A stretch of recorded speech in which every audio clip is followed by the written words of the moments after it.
नमस्कार मित्रों, आप सब जानते हैं कर्नाटक में श्रवण बेलगोड़ा, वहाँ पर बाहुबली की विशाल प्रतिमा है इंद्रगिरी पर्वत पर। आप जानते हैं बेंगलोर और मैसूर से वो नज़दीक है और बड़ी प्रसिद्ध प्रतिमा है क्योंकि ये 1000 साल पहले ये एक प्रतिमा बनी थी और आज भी वह बहुत सुंदर स्थिति में वहाँ पर है। और इसकी विशेषता ये है कि ये एक ही पत्थर से, एक ही ग्रेनाइट से पूरी बनाई गई है, उसमें कुछ टुकड़े नहीं जोड़े गए हैं और बिना सपोर्ट के खड़ी है। और वहाँ पर हर 12 साल में महाअभिषेक होता है।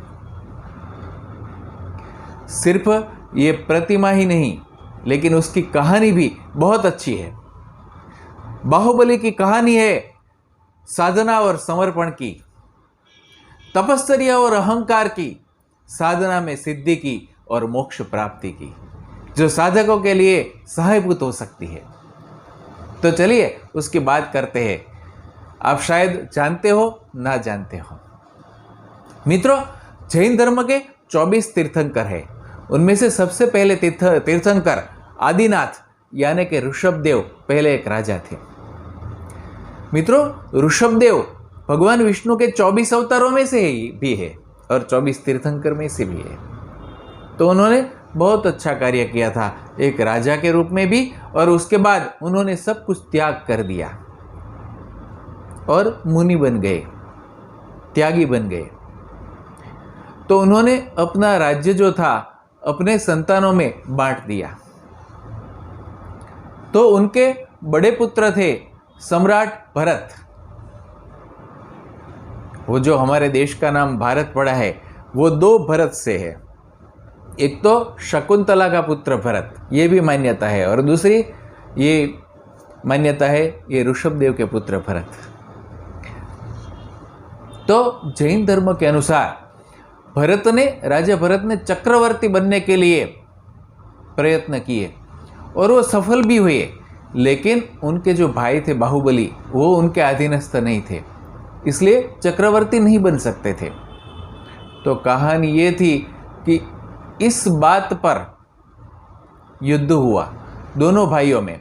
फिर हिंसा न हो इसलिए सिर्फ द्वंद्व युद्ध किया, और 3 प्रकार से द्वंद्व युद्ध किया। उस तीनों में बाहुबली थे वो जीत गए, लेकिन जीतने के तुरंत ही बाद बाहुबली को वैराग्य उत्पन्न हो गया। उन्हें लगा कि कैसी बात है, ये हमारे मन की कैसी लालसा है राज्य की, संपत्ति की, धन की, शक्ति की, कि एक भाई दूसरे भाई को हराने के लिए, मारने के लिए प्रेरित हो जाता है, तैयार हो जाता है। नहीं चाहिए ये सब कुछ, और वैराग्य हो गया और साधना में लीन हो गए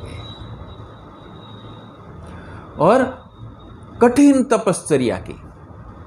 खड़े खड़े ही कायोत्सर्ग मुद्रा में वो ध्यान में स्थित हो गए और इतने अचल हो गए ध्यान में, खड़े खड़े स्थिर, कि धीरे धीरे आसपास की लताएं, बेल थी, वो उसके पैरों पे, हाथ पे चढ़ने लगी।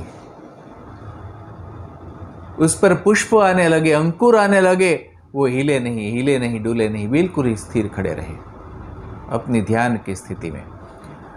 वो सर्प, बिच्छू और जहरी जो जीव जंतु थे वो भी उन पर रेंगने लगे, लेकिन वो अड़ग रहे, अचल रहे। ऐसी कठिन तपश्चर्या 1 साल तक उन्होंने की, खड़े खड़े। उनके तपश्चर्या की कीर्ति फैल गई चारों दिशा में, सब कोई बातें करने लगे। फिर उस तपश्चर्या की बात भगवान ऋषभदेव आदिनाथ तक पहुंची। तब आदिनाथ ने कहा कि तपश्चर्या तो बहुत अच्छी है, लेकिन एक बाधा है। अगर वो बाधा निकल जाए तो वो मोक्ष की स्थिति प्राप्त कर सकते हैं, केवल ज्ञान की स्थिति प्राप्त कर सकते हैं। और वो संदेश भिजवाया बाहुबली की बहन के द्वारा, यानी कि अपनी पुत्री के द्वारा। उनकी बहन बाहुबली के पास पहुंची। उन्होंने देखा तपश्चर्या में लीन, साधना में लीन, स्थिर खड़े बाहुबली। फिर उन्होंने जाके उनके कान में धीरे से कहा कि भाई आप हाथी से नीचे तो जरा उतरिए। और तभी वो शब्द बाहुबली के कान में गए, दूर दूर से धीमी आवाज़ पहुंची जैसे ध्यान की स्थिति में। और उसी समय उनके भीतर वो ख्याल आया, जागृति आई कि मैंने ये कठिन तपस्या की, लेकिन कठिन साधना का, कठिन तपस्या का भी अहंकार नहीं होना चाहिए। जैसे मोह नहीं होनी चाहिए, लालसा नहीं होनी चाहिए, वो तो छोड़ दी, लेकिन तपस्या की जो कीर्ति का अहंकार भी नहीं होना चाहिए भीतर।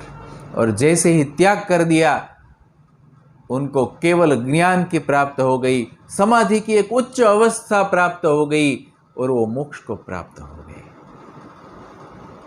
तो साधना में बाधक भी है हमारा मन, साधना में सहायक भी है हमारा मन। हमारा मन किस ओर जाता है उसके प्रति हमें जागृति रखने की ज़रूरत है कि कहीं पीछे के द्वार से तो अहंकार नहीं आ जाता, पीछे के द्वार से कोई इच्छाएं इष्णाएं नहीं प्रवेश कर जाती। तो साधना के दौरान, ध्यान के दौरान भी ये सचेत रहने की ज़रूरत है। और अहंकार से बचने का सबसे अच्छा तरीका है समर्पण। बाहुबली झुक गए अपनी बहन के चरणों में कि तूने मुझे सच्चा ज्ञान दिया, जो कि उनके पिताजी ने भी, आदिनाथ जी ने भेजा था, ऋषभदेव जी ने भेजा था। लेकिन ये संदेश है सभी तपस्वी के लिए, सभी साधकों के लिए कि साधना में कुछ भी ऐसे मानसिक विकार या अहंकार बाधा न बने। और अहंकार का उपाय है समर्पण।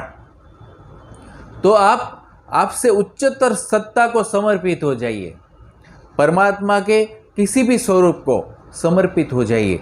अगर आपके जीवंत गुरु है तो जीवंत गुरु के प्रति आप समर्पित रहिए। जो करवाते हैं वो करवाते हैं, साधना भी वो करवाते हैं, ध्यान की अच्छी स्थिति भी वही दिलवाते हैं। परमात्मा की कृपा में ये सब हो रहा है। तो परमात्मा के प्रति कृतज्ञता का भाव, गुरु के प्रति कृतज्ञता का भाव, इसके साथ साधना चलनी चाहिए। तो हमें जीते जी मोक्ष की अवस्था प्राप्त हो सकती है, ध्यान की उच्च अवस्था प्राप्त हो सकती है। सभी कार्य करते हुए हम एक ध्यान की उच्च स्थिति में रह सकते हैं। तो ये सीखना मिलता है।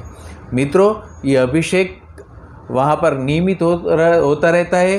वो पहाड़ी पर चढ़ने के लिए 600 से ज़्यादा सीढ़ियाँ है, वो चढ़कर जाते हैं। और फिर 58 फुट की वो ग्रेनाइट की एक ही खड़क में से बनी गई प्रतिमा है, बहुत अद्भुत है। 1000 साल पहले की बनी हुई आज भी है। और 1000 साल पहले जो निर्माण किया गया उसका, वो उससे भी 50 साल पहले एक सेनापति को, राजा के सेनापति को ईश्वरीय संकेत मिला था, प्रेरणा मिली थी, जिसकी वजह से ये प्रतिमा का निर्माण हुआ था। तो उसे आप भारत की 7 अजायबी में भी शामिल कर सकते हैं, गिन सकते हैं ये अद्भुत प्रतिमा।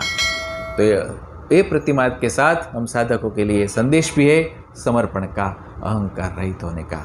बहुत बहुत धन्यवाद। नमस्कार।